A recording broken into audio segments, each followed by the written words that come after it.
Yes, welcome to new line classes.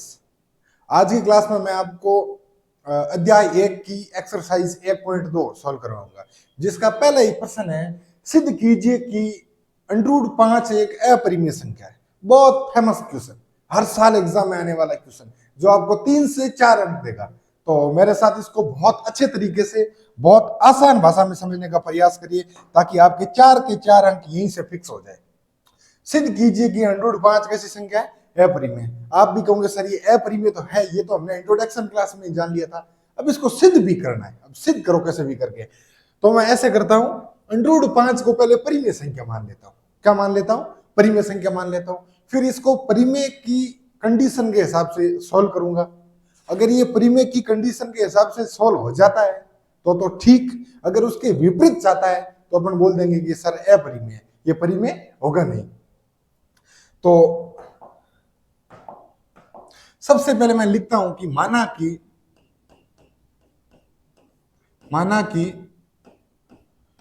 √5 एक परिमेय संख्या है। कैसी संख्या है? परिमेय, ऐसे ही मान लिया मैंने। अच्छा, ये परिमेय है तो ठीक बात है। अगर ये परिमेय संख्या है तो परिमेय की आपने परिभाषा को पढ़ा है कि परिमेय संख्या को P/Q के रूप में लिखा जा सकता है। तो यहां पर भी मैं √5 को A/B के रूप में लिख लूंगा। तो √5 बराबर A/B, भले इसको P/Q के फॉर्म में लिखो, वो एक ही बात है। यहाँ A और B क्या है? तो A और B आपकी सहअभाज्य संख्या है। कैसी संख्या है? सहअभाज्य संख्या। आप होंगे ये सर क्या है?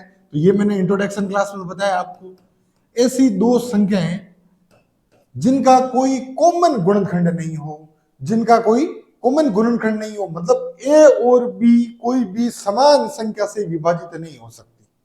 ये आपका A है, ये आपका B है, दोनों में समान संख्या का भाग नहीं जा सकता। A में हो सकता है किसी का भी भाग जाए, B में भी हो सकता है किसी का भी भाग जाए, लेकिन समान संख्या होगी। जैसे मान लिया कि कोई पर्टिकुलर मैं नंबर ले लेता हूं, जैसे 3 है, तो 3 का भाग दोनों में नहीं जा सकता। जैसे मैंने 5 ले लिया, तो 5 का भाग दोनों में नहीं जा सकता। समान संख्या का जिनमें भाग नहीं जाए, वो ऐसी संख्या कौन सी होती है? आपकी सहअभाज्य संख्या होती है। कैसी संख्या होती है? सहअभाज्य संख्या। तो यहाँ पर A और B तो आपकी होगी सहअभाज्य संख्या, है ना, इनका कोई भी उभयनिष्ठ गुणनखंड नहीं है। अब मैं √5 के अपॉन में 1 मान लेता हूं, तो इनका क्रॉस मल्टीप्लाई कर लूं, तो ये हो जाएगा √5B इक्वल टू A को 1 से किया तो A। ओके, दोनों तरफ ही मैं वर्ग कर देता हूं। गणित में अगर आप दोनों साइड छेड़छाड़ करते हो, एक जैसी छेड़छाड़ करनी चाहिए। इधर भी वर्ग कर रहे हो तो इधर भी वर्ग करो, तो मैथ्स में उससे कोई फर्क नहीं पड़ता। तो मैं लिख लेता हूं, दोनों तरफ वर्ग करने पर, दोनों तरफ वर्ग करने पर, चलो वर्ग करके चेक करते क्या होगा। तो यहां पर √5B, इसका भी स्क्वायर हो जाएगा, इधर A है तो इसका भी स्क्वायर हो जाएगा। तो यहां पर क्या होगा आपका, इसका स्क्वायर होगा तो √5 का स्क्वायर होगा, तो ये रूट हट जाएगा और B का स्क्वायर हो जाएगा B स्क्वायर बराबर आपका क्या हो जाएगा? A square. इसको मैं समीकरण नंबर दे देता हूं 1। और यहां से एक बहुत बड़ी बात निकल के आ रही है। क्या आ रही है वो सुनो। जैसे दो संख्या है, जैसे मैंने एक एग्जांपल दे दिया 5 गुणा 4, आप कहोगे क्या आएगा रिजल्ट? मैं बोलूंगा 20 आएगा। अब 20 में आपका 5 का भाग जा रहा है कि नहीं जा रहा है? 5 का भाग 4 बार जा रहा है। इस 20 में 4 का भाग भी जा रहा है कि नहीं जा रहा है? 4 का भाग जाएगा 5 बार। चलो एक और उदाहरण लेते हैं। जैसे 3 गुणा 4 कर लिया तो 12 आएगा। तो 12 में 3 का भाग भी जा रहा है 4 बार, और 12 में 4 का भाग भी जा रहा है। मतलब कोई भी दो संख्याओं को आप गुणा करते हो और इनका जो ये परिणाम आ रहा है, इस परिणाम में इन दोनों संख्याओं का भाग जाता है। इस उदाहरण से आपको ये सीखने को मिल रहा है। अच्छा, अब ये बात यहां कैसे अप्लाई करेंगे तो सुनो। यहां पर आपके 5 और B स्क्वायर को गुणा कर रहे हैं, इनके बीच में कोई चिन्ह नहीं है, मतलब मल्टीप्लाई है। ओके, ये मैं डॉट कर रहा हूं इसको, तो गुणा इन दोनों को करने पर आपका A स्क्वायर प्राप्त हो रहा है। मतलब A स्क्वायर में 5 का भाग भी जाएगा और A स्क्वायर में B स्क्वायर का भी भाग जाएगा। तो B स्क्वायर की तो हमें जरूरत नहीं है। तो इसका मतलब क्या हुआ कि A स्क्वायर है वो 5 से विभाजित होगा, 5 से विभाजित होगा। अगर 5 का भाग ए स्क्वायर में जा रहा है तो ए में नहीं जाएगा क्या? बिल्कुल जाएगा। जैसे 2 का जैसे अब 3 का भाग है 9 में जा रहा है, तो इस 3 का भाग 9 के स्कोर में नहीं जाएगा क्या? 9 का स्कोर 81 हो जाएगा, तो 3 का भाग इसमें नहीं जाएगा क्या? 27 बार जाएगा। ओके, तो वो एक स्थिति यह है, अगर आपके ए स्क्वायर में 3 का भाग जा रहा है तो ए में भी 3 का भाग जाएगा, इसलिए ए भी 5 से विभाजित होगा। ए भी 5 से विभाजित होगा। ये आपको स्टेटमेंट नीचे ब्रैकेट में डाल देना है। आप कहोगे ठीक है सर, आगे बताओ। अब ए में आपका 5 का भाग जा रहा है ना? तो एक स्थिति देखो, तो ये हो गया कि ए में 5 का भाग जा रहा है। ये कितनी बार जा रहा है मुझे बताओ। अगर ए की जगह 10 होता तो मैं बोल देता कि भाग 2 बार जाएगा। ए की जगह अगर 15 होता तो मैं बोल देता कि भाग 3 बार जाएगा। अब यहां पर तो ए है, तो अपन क्या करें? तो अपन भी ऐसे ही मान लेते हैं कि भाई ए का भाग, अरे सॉरी, ए में 5 का भाग सी बार जाएगा, और तो क्या करें? ए की जगह कोई नंबर होता तो मान लेते। तो ए में 5 का भाग कितनी बार जाएगा? सी बार जाएगा। यहां पर भी मैं क्रॉस मल्टीप्लाई कर लेता हूं, तो ए बराबर क्या हो जाएगा? इसके बटे 1 मान लो, तो ए को ए से किया तो ए बराबर है 5C। ठीक है, तो इसको दे देता हूं समीकरण नंबर है 2। अब पुनः समीकरण 1 से, तो समीकरण 1 है, इसको मैं वापस ला रहा हूं यहां पर समीकरण 1 से। तो समीकरण 1 क्या है? 5b स्क्वायर बराबर ए स्क्वायर। तो 5b स्क्वायर बराबर ए स्क्वायर। इसका मतलब ये ए स्क्वायर है, तो ए की वैल्यू इसमें डाल दो। तो ये 5b स्क्वायर की जगह तो 5b स्क्वायर, ए स्क्वायर, तो ए की वैल्यू है 5c, तो ए स्क्वायर की क्या हो जाएगी? तो ए की वैल्यू तो ये है, इसका स्क्वायर करूं तो ए स्क्वायर बराबर क्या हो जाएगा? ये हो जाएगा 25c स्क्वायर। तो ए स्क्वायर की जगह मैंने ये वैल्यू डाल दी है ना?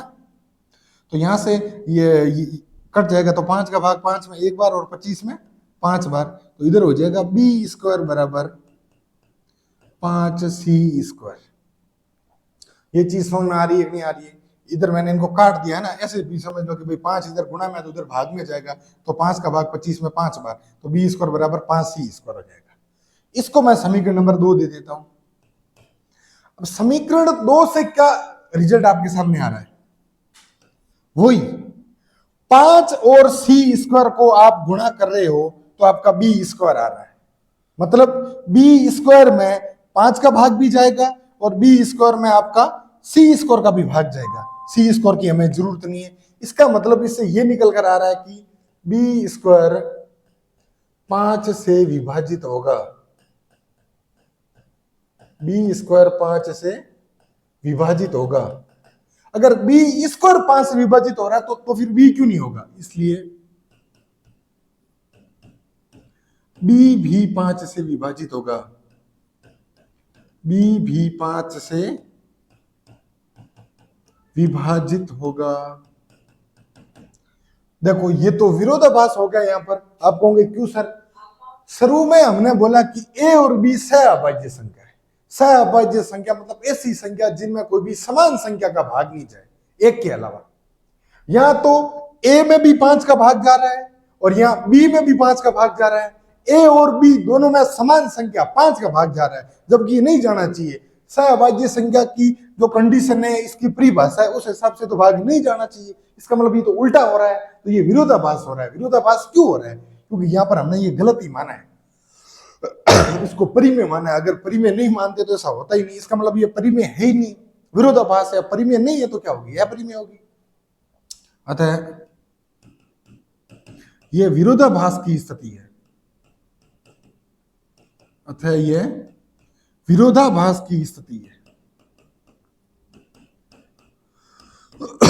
जो हमारे गलत अवधारणा के कारण है।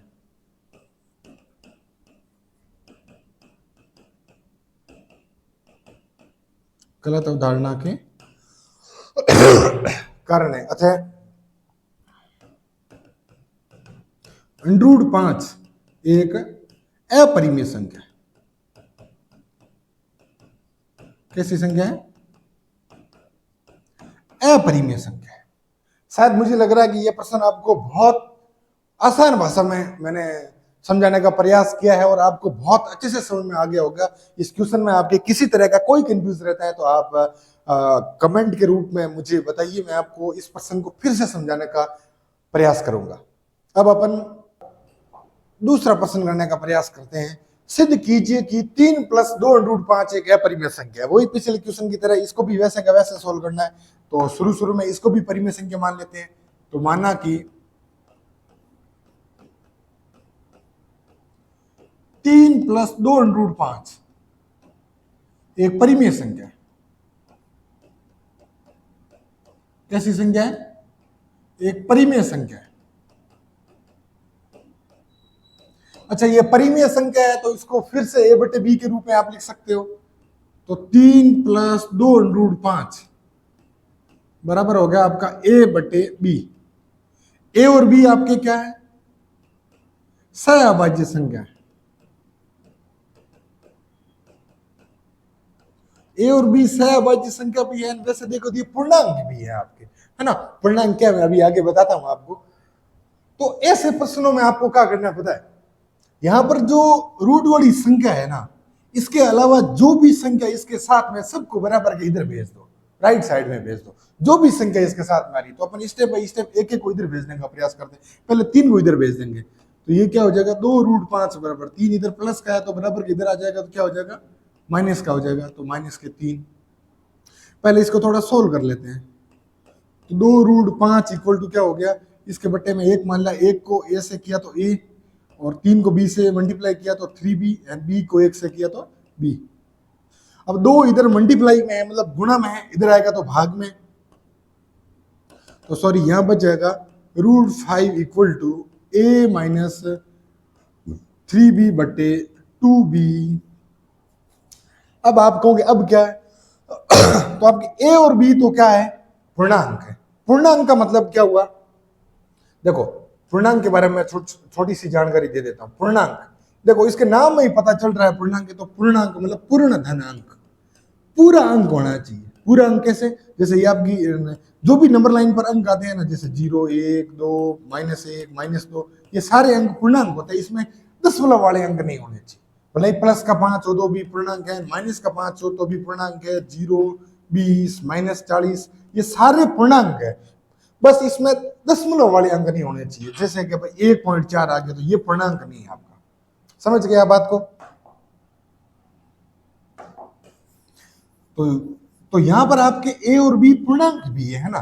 तो कोई भी पूर्णांक है, पूर्णांक से बनी हुई भिन्न, आप कहोगे सर यहाँ पर भिन्न कौन सी है, ये तो एक भिन्न ही तो है, और क्या है, a-3b बटे 2b, ये एक भिन्न है। तो पूर्णांक से बनी हुई भिन्न हमेशा परिमेय संख्या होती है। कैसी होती है, परिमेय संख्या। तो आपको एक स्टेटमेंट डालना है यहां पर, क्योंकि a और b क्या है आपकी, पूर्णांक है। पूर्णांक से बनी हुई भिन्न, पूर्णांक से बनी हुई भिन्न परिमेय संख्या होती है। कैसी होती है, परिमेय संख्या होती है। पूर्णांक से बनी हुई भिन्न परिमेय संख्या होती है।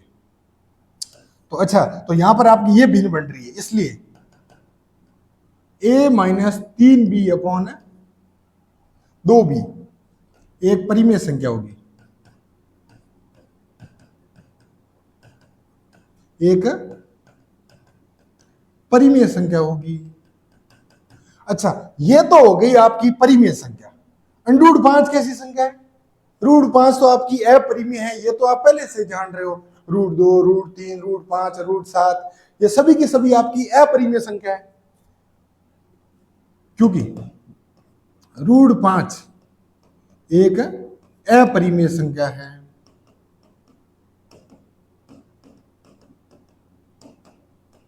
तो ये तो है अपरिमेय और ये है परिमेय। अपरिमेय और परिमेय कभी बराबर हो सकता है क्या? एक संख्या है अपरिमेय, दूसरी है परिमेय, बराबर कैसे होगी? तो ये तो अपरिमेय, और सामने वाली संख्या कैसी है, परिमेय। और यहां पर तो आपकी इक्वल आ रहा है, बराबर आ रहा है, जबकि कभी बराबर नहीं हो सकती, और यहां पर बराबर आ रहा है, मतलब ये तो विरोधाभास हो रहा है, ये आपके जो कर रहे हो इसका उल्टा हो रहा है। तो ये क्यों हो रहा है? ये आपकी गलत मानने की वजह से हुआ है, इस गलत अवधारणा की वजह से हुआ है। तो फिर से आपको वो स्टेटमेंट लिखना है, अतः यह विरोधाभास की स्थिति है, अतः यह विरोधाभास की स्थिति है, या फिर लिखना है कि विरोधाभास उत्पन्न हो रहा है, अतः यह विरोधाभास की स्थिति है जो गलत अवधारणा की वजह से है, जो गलत अवधारणा की वजह से है। अतः जो आपकी संख्या है 3+2√5, 3+2√5 एक अपरिमेय संख्या होगी।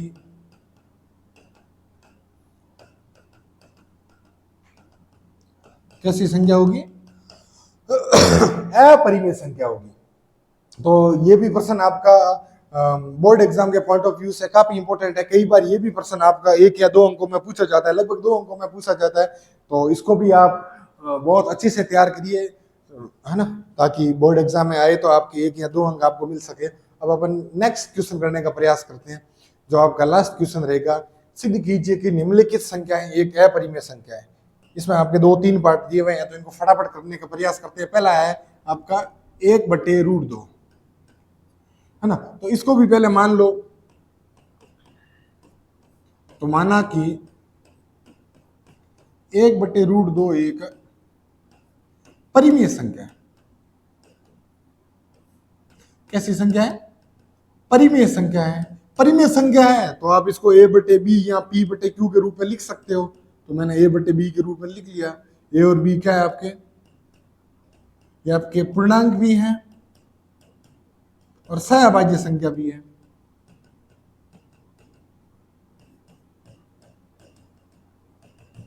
ओके, तो अब इसमें क्या करता हूं मैं, दोनों साइड से जो आपके ये दे रखे हैं इनको मैं उल्टा कर लेता हूं, है ना।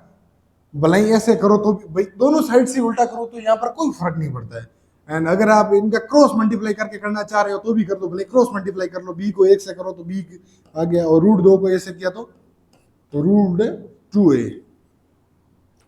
ओके, तो यहाँ पर 2 आपका इधर मल्टीप्लाई में है, अरे सॉरी a इधर आएगा तो डिवाइड में आ जाएगा। तो ये क्या हो जाएगा, b/a बराबर है √2। एंड और मैं इसको कैसे कर रहा था, डायरेक्ट ही उल्टा कर रहा था। कैसे?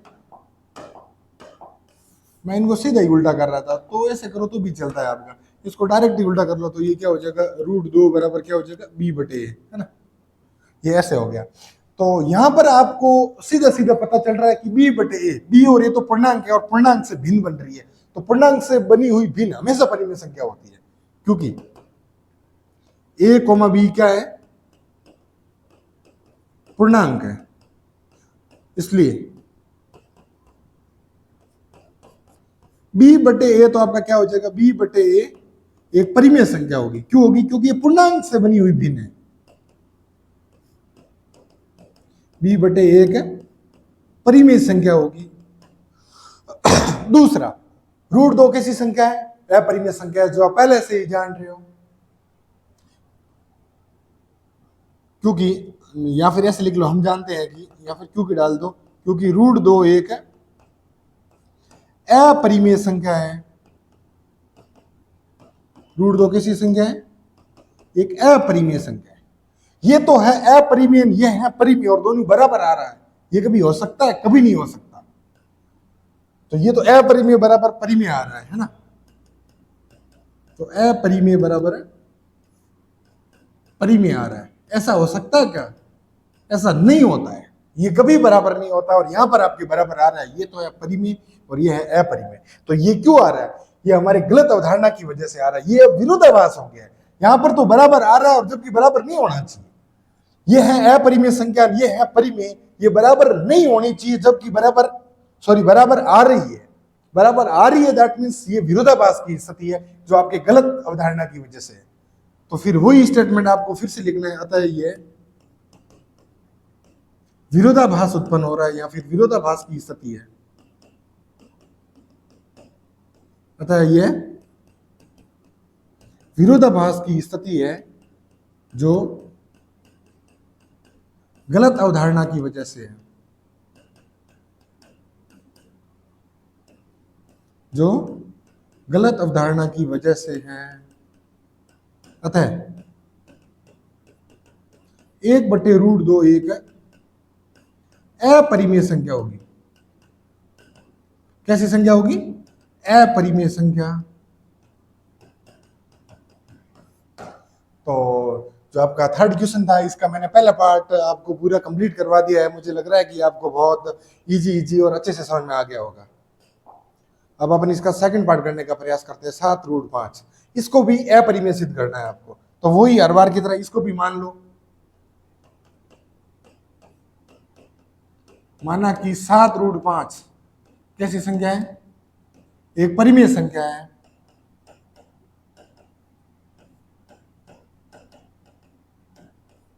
अच्छा, परिमेय संख्या है तो आप इसको फिर से a/b के रूप में लिख सकते हो। तो a/b लिख लिया। और a और b आपके क्या है? यहां पर पूर्णांक भी है, दूसरा क्षय-अभाज्य संख्या भी है। a और b आपके पूर्णांक भी है, पूर्ण अंक है, और क्षय-अभाज्य संख्या भी है। अच्छा, तो अब मैं क्या करता हूं, मैंने आपको क्या बोला था, ऐसे कोई भी प्रश्न है तो रूट के अलावा जो भी नंबर है सबको उधर भेज दो। तो मैं 7 को इधर भेज देता हूँ। 7 यहाँ आपके इनके बीच में कोई चिन्ह नहीं है, मतलब गुणा के रूप में, तो उधर भाग में आ जाएगा। तो ये √5 = a/7b हो गया। क्या हो गया? a/7b। ओके, तो फिर से वही स्थिति, a और b तो आपके पूर्णांक है, और पूर्णांक से बनी हुई भिन्न हमेशा परिमेय संख्या होती है। तो आपको यहां पर ऐसे लिख लेना है, क्योंकि a, b तो क्या है? आपके पूर्णांक है, इसलिए a/7b तो क्या हो जाएगी? आपकी एक परिमेय संख्या होगी। 1/7b क्या हो जाएगी? एक परिमेय संख्या होगी। अब मुझे बताओ, √5 कैसी संख्या है? पहले प्रश्न में हमने सिद्ध किया था कि ये तो एक अपरिमेय संख्या है। अब √5 को तो आप जानते ही हो कि अपरिमेय है, क्योंकि √5 एक अपरिमेय संख्या है।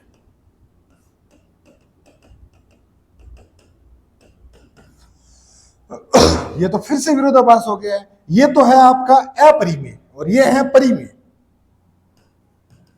तो अपरिमेय बराबर क्या हो गया? परिमेय। ये बराबर होता नहीं है, जबकि आपके प्रश्न में ही आ रहा है। ये तो है अपरिमेय, √5 तो एक अपरिमेय है, और इसको हमने परिमेय बना दिया है।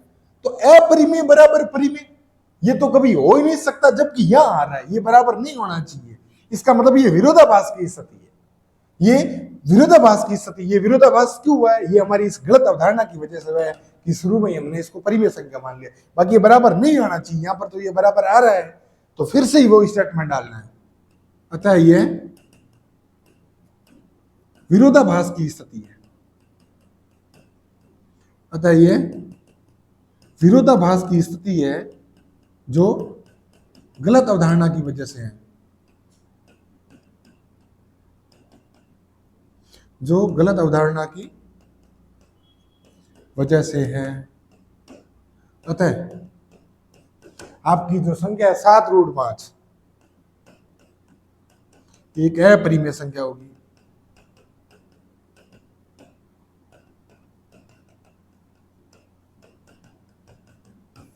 ओके, तो ये आपका जो थर्ड क्वेश्चन था, इसका ये सेकंड पार्ट मैंने करवा दिया है। अब आज की क्लास का आपका लास्ट क्वेश्चन रहेगा कि 6 + √2 इसको भी सिद्ध करके बताओ कि ये एक अपरिमेय संख्या है। तो अपन इसको भी सोल्व कर लेते हैं फटाक से। तो माना कि 6 + √2 कैसी संख्या है? एक परिमेय संख्या है। 6 + √2 कैसी संख्या है? परिमेय। अच्छा, परिमेय है तो आप इसको a/b के रूप में लिख सकते हो। तो 6 + √2 = a/b। a और b क्या है आपके? a और b यहां पर पूर्णांक है, और सहभाज्य संख्या भी है। ओके, तो मैंने आपको लास्ट क्वेश्चन में भी बताया था कि जो रूट के अलावा जो भी नंबर है उन सबको इधर भेज दो। तो यहाँ पर ये 6 प्लस के रूप में इधर है, तो इधर आ जाएगा तो माइनस में आ जाएगा, तो a माइनस a बटे बी माइनस 6, इसके अपॉन में 1 मान लो और इधर क्रॉस मल्टीप्लाई कर लो। तो 1 को a से किया तो 1, और 6 को b से किया तो 6b, और b को a से किया तो b। ये वापस a और b से भिन्न बन रही है आपकी। a और b पूर्णांक है, और पूर्णांक से बनी हुई भिन्न हमेशा परिमेय संख्या होती है। तो क्योंकि a, b क्या है, पूर्णांक है, इसलिए a माइनस 6b बटे b एक परिमेय संख्या होगी।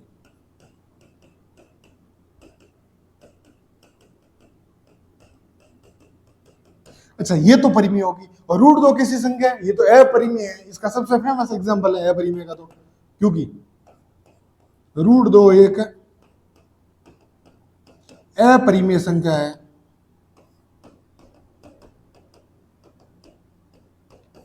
वापस से वही, ये तो है अपरिमेय और ये है परिमेय, बराबर आगे अपरिमेय बराबर है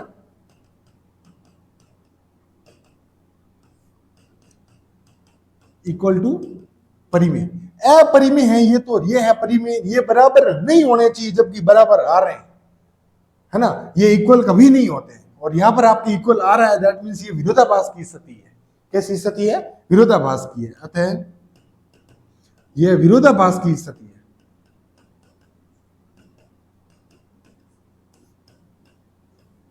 अतः यह विरोधाभास की स्थिति है। और ये क्यों विरोधाभास की स्थिति आई है, हमारी इस गलत अवधारणा की वजह से। वो स्टेटमेंट भी आपको लास्ट क्वेश्चन की तरह वापस डालना है। तो फिर ये कैसे संख्या हो जाएगी, 6 प्लस रूट 2 कैसी संख्या हो जाएगी, अपरिमेय संख्या। अतः 6 प्लस रूट 2 एक अपरिमेय संख्या होगी। तो आज की क्लास में मैंने आपको एक्सरसाइज 1.2 के कंप्लीट क्वेश्चन एक ही क्लास में करवाए, जिन सभी प्रश्नों को मैंने बहुत ही सरल भाषा में, बहुत ही आसान भाषा में, और बोर्ड एग्जाम में इन प्रश्न को कैसे करना है उस हिसाब से मैंने सोल्व करवाए।